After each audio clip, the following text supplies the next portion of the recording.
remo kata sickle cell anemia osebedo ka medo nyoro gwenge mag Yimbo mar Kenya kod Nyanza. Jokanyo e sekta makedo gi tuo makamano wacho ni nyao osebede lwenj thiro sickle cell anemia. Moko kuom midhiero mayangore ni osethiro lwenj kedo gi tuono gin kaka nok mar kuonde thieth, nok mar lakteche manyalo thiedho tuono kod bedo ni jopiny pod onge kod ng'eyo matut ewi tuo mar sickle cell anemia.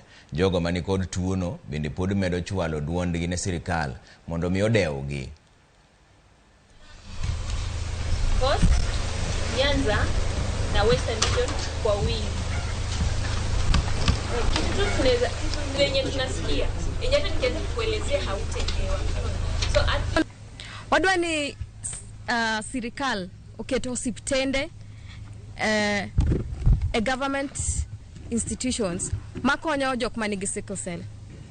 Magi hospitende ma jok manigi sickle cell nyayudo yedhe kendo ginyayudo thieth mapiyo piyo. Kendo wadwa ni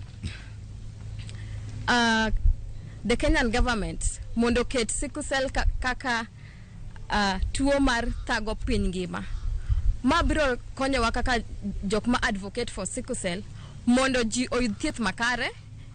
Mana kaka jo manigi HIV AIDS gi jo manigi cancer yudo thieth makare nikech HIV oseyud ni en tuo mathago piny ngima. Wadwa ni jo sirikal omiwa oxygen osiptende meke sirikal nikech seche moko jok manigi sickle cell gidhi osiptende go to onge oxygen.